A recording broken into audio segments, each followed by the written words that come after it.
Don't look at him and say it's just a fight. Tell yourself up real, this nigga trying to rape your sister. This nigga beating on your mama. Give him all you got.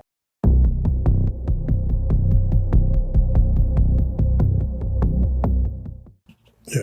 Who prepared you, or what prepared you before you went in? Did you go through county and talk to some OGs? I sat in the county jail, man, to stay up under this old school dude named Kane. You know, and I talked to him every day about prison. Because I told him, man, I can't do this here. And he told me like this right here, man. He said, I'm going to put you on game. He said, youngster, when you go in there, remember one thing. Somebody mama got to get the bad news. Nigga, you better choose who mama it is. Anytime a nigga get in front of you, he say, don't look at that nigga size, because that's not going to matter. He said, I'm going to tell you what I mean. If you in your house and your little sister in your house, if a man come through that house and try to rape your little sister, nigga, what you gonna do? I say, shit, I'm trying to kill this motherfucker, man. Nigga ain't gonna rape a bitch ass thing of her. We gonna die together. He say, any and every time a nigga get in front of you, don't look at him and say it's just a fight. Tell yourself up real, this nigga trying to rape your sister. This nigga beating on your mama. Give him all you got. And ever since he told me that, man, that kind of took that fear and threw it next way. Because see, when you fight as kids, sometimes you be scared of fighting, but it's not that you scared, it's your perspective going into the fight.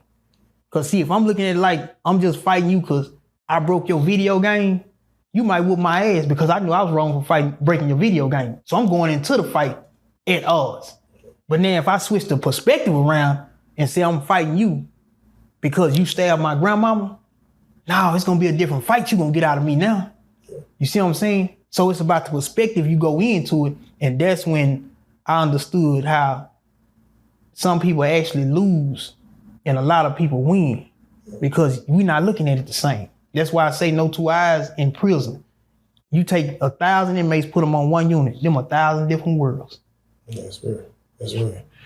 What did you, when they say, all that working out, all that, strength training and all that, at the end of the day, your biggest muscle is your heart when it comes to fighting in prison. What does that mean, when they say, like, they just want to see your heart based on, damn your size, if you small, big, whatever, your heart got to be there? It all depends on the psychological standpoint in the individual. Because some people... You did Ferguson, right? Yeah, I hit Ferguson. When the Gladiator unit. That's all they do over there. A bunch of young niggas. I hate it. I couldn't last over there. my record on Ferguson, and this is a fact. I got jumped by 5 Bloods over there, but it was after I mashed down on one of their homeboys behind my cigarettes. But see, it's a cross-eyed game. Because see, when you have the Crip and Bloods, them prison politics, that shit can get so twisted, man, to where prison politics ain't never pretty. It ain't.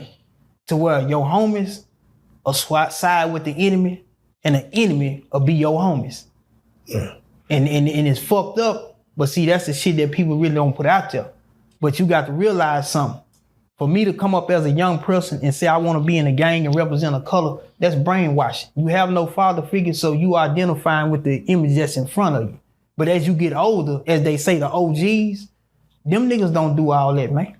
A solid nigga stand up that's OG, he laid back and quiet. You wouldn't know what he was until he told you. Because he realized real gangsters can't go anywhere. But when you get to be a certain age, how you gonna be blessed with the babies and the babies say, Grandpa, take me over here, but you can't go because Grandpa is known for this and that. So part of that OG phase, you learn to quieten that shit down, man. You learn to go invisible in plain sight. Everybody don't need to know everything. We're doing the hoorah phase because you went in 95, 96 and right. Bloods and Crips. Yeah. This is all it was, especially down here in Texas. Yeah, Texas, Blood, Crip, TS. How bad was it? Yeah, how bad was the politics? How bad was the war, if you don't mind, as far as spilling from the streets into prison? That shit never stopped.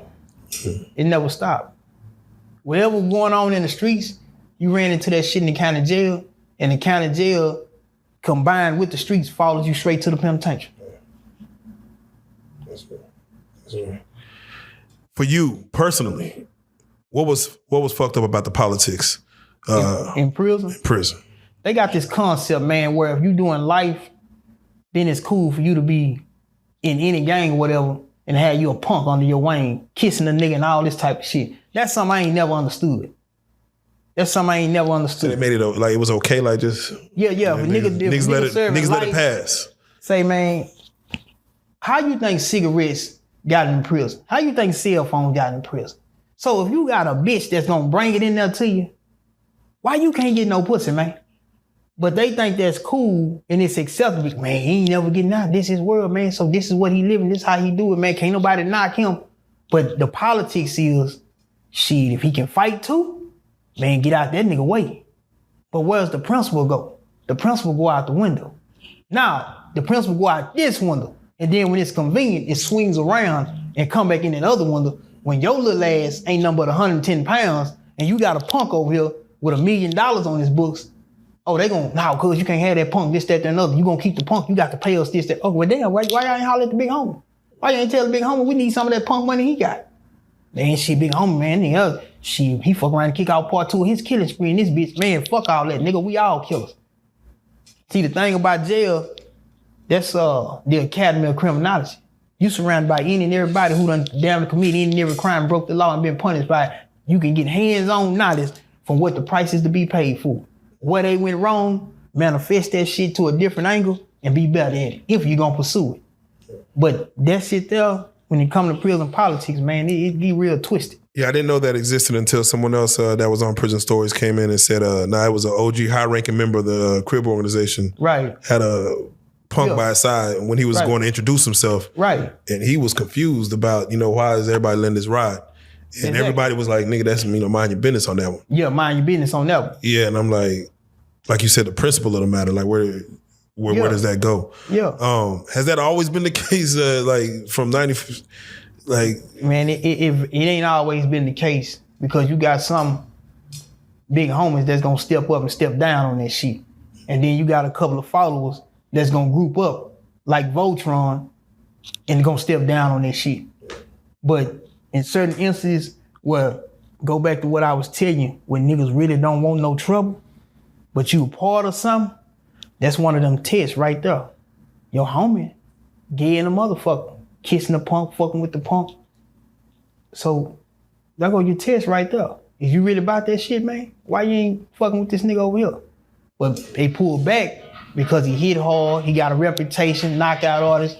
Ain't nobody gonna buck him like that. Then two, my kids, my family is more important to me than this nigga and his dingaling. So fuck it, I'm gonna bag back and let that fly. And that's what majority do. Yeah.